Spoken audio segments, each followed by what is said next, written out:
Testemunhos Seletos, volume 2, capítulo 4, Cooperadores de Deus. Companheiros de trabalho na grande seara, temos apenas pouco tempo para trabalhar.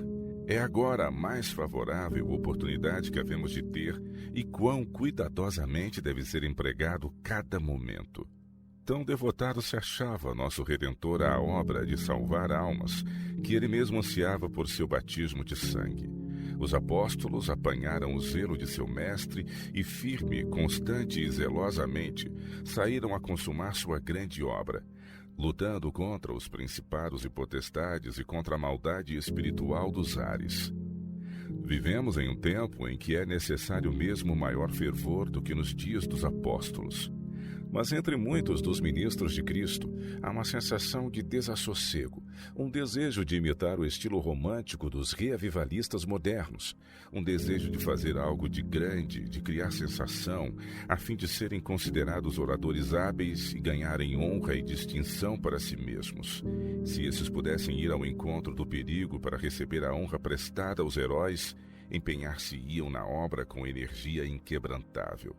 Mas viver e labutar quase anonimamente, esforçar-se e sacrificar-se por Jesus na obscuridade, sem receber dos homens louvores especiais, isto requer uma integridade de princípios e uma firmeza de propósitos que bem poucos possuem. Houvesse maior empenho por andar humildemente com Deus, desviando os olhos dos homens e trabalhando unicamente por amor de Cristo, e muito mais se realizaria. Meus irmãos no ministério, buscai a Jesus com toda a humildade e mansidão. Não procureis atrair a atenção do povo para vós mesmos. Percam eles de vista o instrumento enquanto exaltais a Jesus. Falai em Jesus, perdei nele o vosso próprio eu. Há por demais ruído e comoção acerca de nossa religião, ao passo que jazem esquecidos o Calvário e a cruz. Estamos no maior dos perigos quando recebemos louvor uns dos outros, quando entramos em uma conjuração para exaltar-nos mutuamente. A grande preocupação dos fariseus era assegurar-se o louvor dos homens. E disse-lhes Cristo que era essa toda a recompensa que faziam jus. Empenhemo-nos no trabalho que nos é designado, e cumpramo-lo como para Cristo, se sofrermos privações, seja por amor dele. Nosso divino Senhor se aperfeiçoou mediante o sofrimento. Oh, quando veremos homens trabalhando como ele trabalhou! A palavra de Deus é nossa norma. Cada ato de amor, toda palavra de bondade, toda oração em favor dos sofredores e oprimidos é relatada perante o trono eterno e posta no imperecível registro do céu. A palavra divina derrama luz no entendimento mais obscurecido, e esta luz leva os mais cultos a sentirem sua ineficiência e pecaminosidade. O inimigo hoje compra almas a preço bem baixo. Por nada fostes vendidos, Isaías 52:3 é a linguagem das Escrituras. Um vende a alma pelos aplausos do mundo, o outro por dinheiro. Um para satisfazer a paixões baixas, outro por diversões mundanas. Essas transações são efetuadas diariamente. Satanás faz ofertas por aqueles que são aquisição do sangue de Cristo e compra-os a baixo preço, apesar do preço infinito pago pelo seu resgate. Possuímos grandes bênçãos e privilégios. Podemos adquirir os mais valiosos tesouros celestiais. Lembrem-se os pastores e o povo de que a verdade evangélica, quando não salva, leva à ruína. A alma que se recusa a escutar dia a dia os convites da misericórdia, cedo poderá ouvir os mais urgentes apelos sem que uma emoção lhe agite a alma. Como obreiros de Deus, carecemos de mais fervente piedade e menos exaltação própria. Quanto mais for exaltado o próprio eu, tanto mais diminuirá a fé nos testemunhos do Espírito de Deus. Os que se acham mais intimamente ligados a Deus são os que conhecem sua voz quando ele lhes fala. Os que são espirituais discernem as coisas espirituais. Esses se sentirão gratos porque o Senhor lhes apontou os erros, ao passo que os que confiam inteiramente em si mesmos verão cada vez menos de Deus nos testemunhos de seu Espírito. Nossa obra tem de ser acompanhada de profunda humilhação, jejum e oração. Não devemos esperar que só haja paz e alegria. Haverá tristeza, mas se semearmos em lágrimas, ceifaremos com alegria. Trevas e desapontamento podem por vezes insinuar-se no coração daqueles que se sacrificam, mas isto não lhes é contrário. Pode ser o desígnio de Deus levá-los a buscá-lo mais fervorosamente. Homens como Calebe. O que precisamos agora são Calebes, homens fiéis e verdadeiros. A indolência assinala a vida de muitos no presente dia. Retiram os ombros da roda que estavam ajudando a empurrar, justamente quando deviam perseverar e pôr todas as suas faculdades no serviço ativo.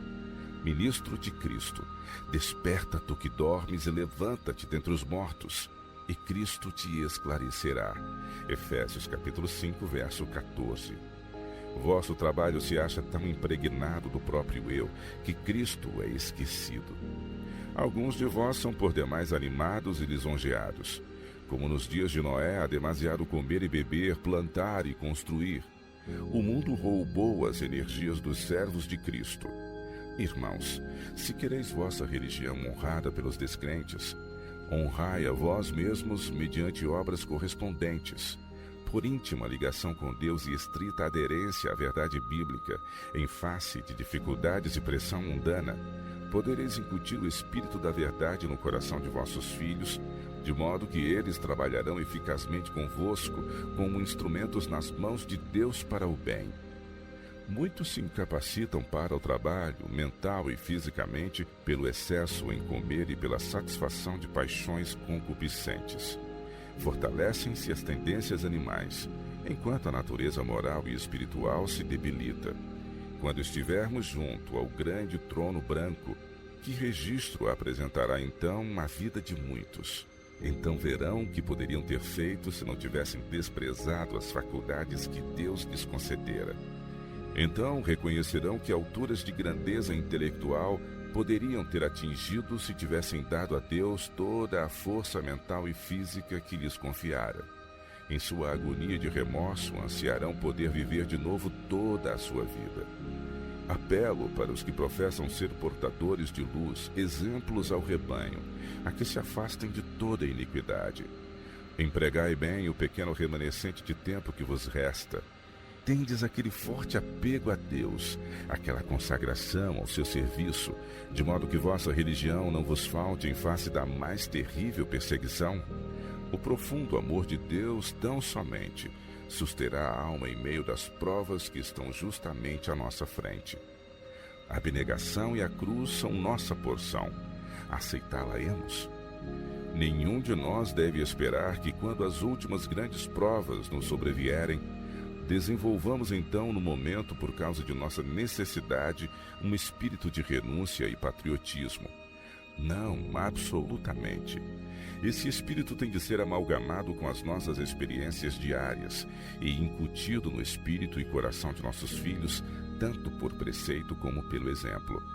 As mães de Israel podem não ser elas mesmas guerreiras, mas poderão suscitar guerreiros que hão de cingir toda a armadura e ferir varonilmente as batalhas do Senhor. O preparo para o dia da prova. Os pastores e o povo carecem do convertedor poder da graça antes de estarem habilitados a ficar em pé no dia do Senhor. O mundo aproxima-se rapidamente do ponto de iniquidade e depravação humanas em que se tornará necessária a interferência de Deus. E nesse tempo, os seus professos seguidores devem destacar-se mais por sua fidelidade à sua santa lei. Sua oração será como a de Davi. Já é tempo de operares, ó Senhor, pois eles têm quebrantado a tua lei. Salmo 119, verso 126. E por sua conduta dirão: pelo que amo os teus mandamentos, mais do que o ouro e ainda mais do que o ouro fino. Salmo 119, 127. O próprio desprezo que é mostrado para com a lei de Deus é razão suficiente para o seu povo, observador dos mandamentos, vir para a frente mostrar sua estima e reverência para com a lei pisada a pés. E por se multiplicar a iniquidade, o amor de muitos esfriará. Mateus 24, verso 12. A própria atmosfera acha-se poluída de pecado. Logo, o povo de Deus será provado por ardentes provas, e a grande proporção dos que agora parecem genuínos e verdadeiros demonstrar-se-á metal vil. Em vez de se fortalecerem e confirmarem com a oposição, as ameaças e abusos, tomarão covardemente o lado dos oponentes. A promessa é: aos que me honram, honrarei. 1 Samuel 2, verso 30. Havemos de apegar-nos menos firmemente à lei de Deus, por isso que o mundo em geral tem tentado anulá-la. Já os juízos de Deus se manifestam na terra em forma de tempestades, inundações, terremotos e perigos por terra e mar. O grande Eu Sou está falando aos que anulam sua lei. Quando a ira de Deus for derramada sobre a terra, quem estará em condições de subsistir? Agora é tempo de mostrar-se o povo de Deus leal aos princípios. Quando a religião de Cristo for mais desprezada, quando sua lei mais desprezada for, então deve nosso zelo ser mais ardoroso e nosso ânimo e firmeza mais inabaláveis. Permanecer em defesa da verdade e justiça, quando a maioria nos abandona, ferir as batalhas do Senhor quando são poucos os campeões, essa será a nossa prova. Naquele tempo devemos tirar calor da frieza dos outros, coragem de sua covardia e lealdade de sua traição. A nação ficará do lado do grande líder rebelde. A prova virá por certo. 36 anos atrás foi-me mostrado que o que agora se desenrola haveria de suceder, que seria imposta ao povo a observância de uma instituição do papado por meio de uma lei dominical, enquanto se pisaria a pés o santificado dia de repouso de Jeová. O capitão de nossa salvação fortalecerá o seu povo para o conflito no qual terão de se empenhar. Quantas vezes, quando Satanás arregimentou contra os seguidores de Cristo todas as suas forças, e estiveram face a face com a morte, orações sinceras feitas com fé trouxeram para o campo de ação o capitão dos exércitos do Senhor, volvendo a vaga da batalha e livrando os opressos.